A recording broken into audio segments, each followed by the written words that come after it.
மனிதனால் முடியாதது எதுவுமில்லை என்றேன். மூளை வெறும் கணனி, இயந்திரம் மட்டுமன்றேன். மனம் அங்குமிங்கும் தாவும் குரங்கு போன்ற உறுதியில்லாத ஆன்மாவுக்கான உதவியாளர் போன்றதென்று சொன்னேன்.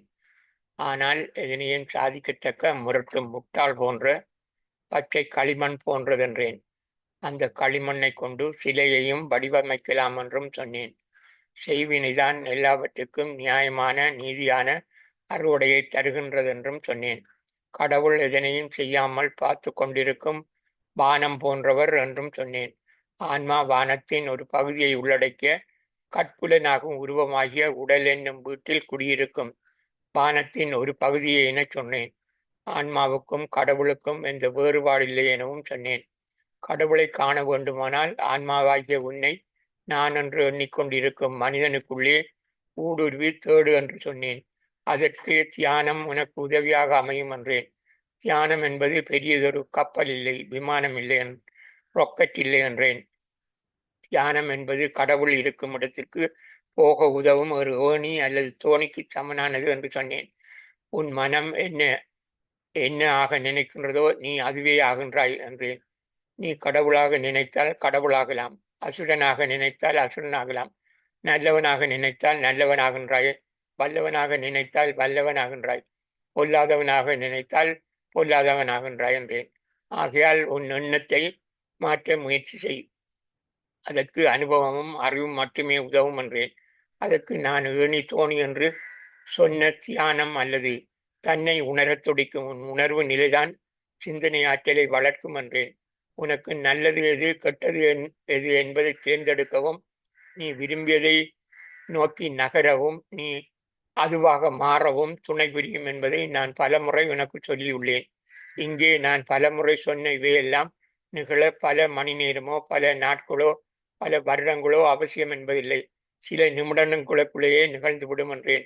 அதற்கு அவசியமானது திடமான உறுதியான நம்பிக்கை மட்டும்தான் என்று சொன்னேன்.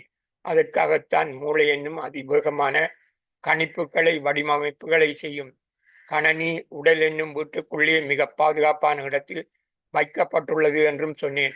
உன்னை அறிவதற்கான தியானம் என்னும் ஏணி மேல் ஏறினால் உன் மனம் என்னும் குரங்கு நல்லெண்ணத்தின் மீது சவாரி செய்ய தொடங்கும்.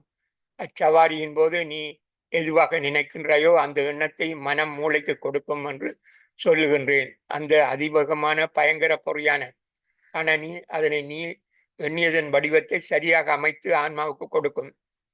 அப்போது ஆன்மா உடல் என்னும் அந்த குடத்தை உடைத்து தூளாக்கி அண்ட வழியில் வீசிவிட்டு வெளியேறி நீ எதுவாக நினைத்தாயோ அதுவாக அணுக்குண்டாகவோ அமிர்தமாகவோ உருப்பெற்று விடுவாய், அல்லது மீண்டும் பிறவா வானமே ஆகிவிடுவாய். இல்லை, நீ எதுவாக எண்ணினாயோ அதுவாகிவிடும். அதற்காகவே நான் முடியாது என்ற வார்த்தையை உன்னிடத்திலிருந்து அகற்றிவிடு என்று சொன்னேன். முடியும் என்ற வார்த்தையை அந்த இடத்தில் சேர்த்துவிடு என்றும் சொன்னேன்.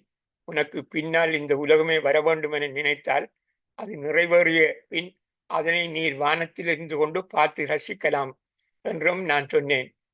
ஆனால் இதை நீ நம்புவாயோ நம்பாமல் விடுகிறாயோ தெரியாது. இன்னும் சற்று தெளிவாகவே இங்கு சொன்ன எல்லாவற்றையும் ஒவ்வொன்றாக தொடர்புபடுத்துகின்றேன். முடியுமா, புரிந்து கொள்ளலாமா எனப்பார் என்று முத்தையா சுவாமிகள் சொன்னார். ஒருவன் தற்கொலை செய்து கொள்ள நினைக்கின்றான். அவன் தன்னை மாய்த்து கொள்ளுகின்றான். அவன் நினைத்தான் முடித்து விட்டான். அந்த தீர்மானம் எப்படி வந்தது என எண்ணிப்பார். எந்த ஒரு மனிதனும் ஒரு காரணமும் இல்லாமல் தன் உயிரை மாய்த்துக் கொள்வானா என நினைத்துப்பார். ஒரு அரசியல்வாதி காசு கொடுத்தான், உதவி செய்தான் என்பதற்காக நீர் இதனை செய்வாயா என உன்னை நினைத்து சிந்தித்துப்பார். அதற்கு எவ்வளவு திடமான மனது வேண்டும் என்பதை சிந்தித்துப்பார். வேறொன்றும் இல்லை. அந்த திடமான எண்ணம் மனதினால் மூளை என்னும் கணனிக்கு கொடுத்தால் தான் அந்த செயல் மிக விரைவாக நடந்து, எண்ணத்தில் திடம் சற்றும் குறைவு இருந்தால் மூளை என்னும் மிக துல்லியமான கணனி அந்த முடிவை செயல்படுத்தி இருக்காது. அவர் பல தடவைகள் அந்த எண்ணத்தை செயல்படுத்தி இருக்க வேண்டி வரும். மூளை என்னும் கணனி அவ்வளவு துல்லியமானது, விரைவானது. சில வேளை அவனால் தற்கொலையே புரிய முடியாமலே போயிருக்கும். அவனுடைய தற்கொலைக்கு அவன் அனுபவித்தவை அல்லது அவன் பெற்ற அனுபவ அறிவே காரணமாகும். அரசியல்வாதி சொன்னான் என்பதற்காக அவன் தற்கொலை செய்ய முடிவெடுக்க நியாயம் இல்லை. காசுக்காகவோ தன் குடும்பத்துக்காகவோ குடும்பத்தை காப்பாற்றுவதற்காக தற்கொலை முடிவெடுக்க அவ்வளவுக்கு மனம் என்ற குரங்கு இடம் கொடுக்காது. ஆனால் அவன் நேரடியாக பாதிக்கப்பட்டிருந்தாலும் அவன் தன்னை உணர்ந்து இதுபோல மற்றவரும் பாதிக்கப்படக்கூடாது என்பது என்ற அல்லது போதை பொருள் கொடுத்து போதை ஏற்றப்பட்டதாலும் தற்கொலை முடிவை எடுத்து அக்குண்டை கட்டிக்கொண்டு எதிரி மீது பாயும் தீர்மானத்தை எடுக்க மனதுக்கு வழிகாட்ட மூளை என்னும் கணனி அதே கணத்தில் மூடத்தனமாக அந்த முடிவை செயல்படுத்துகிறது என்பதுதான் உண்மை. இதிலே போதைப் பொருள் என்பது மிக பாதகமான சாதனமாகும். அது கூட இக்காலத்தில் உண்மையை வரவழைப்பதற்காக பயன்படுத்தப்படுகிறது. புத்தர் துன்பத்தையே அறியாமல் இன்பமான சூழலில் வாழ்ந்தவர். எப்படி ஒரே கணத்தில் துறவியாக எண்ணம் கொண்டார்.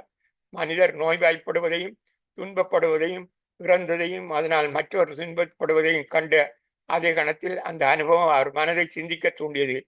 மூளை என்னும் கணனி சரியான வடிவமைப்பை கொடுத்தது. புத்தர் துறவியாகினார். புத்தர் எதுவாக நினைத்தார்? துறவியாக நினைத்தார். அதே கணத்தில் துறவியானார். 10 தடவைகள் கல்வி புத்தராத பத்திர பரீட்சையில் கணித பாடம் சித்தியடையாத மாணவன் ஒருவன் 11வது தடவையும் முயற்சித்தான். அவன் சித்தியடைந்தது மட்டுமல்லாமல் பெரிய பதவியில் அமர்ந்து தன்னுடன் கல்வி கற்ற விவேகமான மாணவரையே முகாமை செய்தான் என்று சொல்லியிருக்கிறேன். இதற்கு அவன் 11 வருடங்கள் பொறுத்திருக்க நேரிட்டது. அவன் என்னவாக நினைத்தானோ அதுவானான். கண்ணப்ப நாயனார் கடவுளின் கண்களில் இருந்து இரத்தம் வடிவதை கண்ட அதே கணத்தில் தன் கண்ணை தோண்டி கடவுள் கண்ணிருந்த இடத்தில் வைக்க முடிவெடுத்தார் என்பது நீர் புனைகதை எனவும் நினைக்கலாம். நான் அப்படி நினைக்க மாட்டேன். ஏனெனில் நான் ஞானத்தை பெற்றிருக்கிறேன். உன் கண்ணுக்கு தெரியாதது என் கண்ணுக்கு தெரிகிறது. அதுபோல கண்ணப்ப நாயனார் கண்ணுக்கு கடவுள் என்னன் நபரின் கண்ணிலிருந்து இரத்தம் வருவது தெரிந்திருக்கிறது. அதனால் அந்த முடிவை எடுத்தார். அப்போதே அன்றைய கண்ணப்ப நாயனார் வான்வழியில் அங்கமாகிவிட்டார் என்று நான் சொன்னால் நம்ப முடியுமா என எண்ணிப்பார். நீர் என்னவாக நினைக்கின்றாயோ அதுவாகிறாய் என்ற தலைப்பில் இது நாள் வரை நான் சொன்ன எல்லா விடயங்களையும் நான் படிப்படியாக சந்தர்ப்பம் வரும்போது தொடர்படுத்தி காட்டுவேன் என்று முத்தையா முனிவர் சொன்னார். கரோலி சப்பு மெண்டி சப்பு.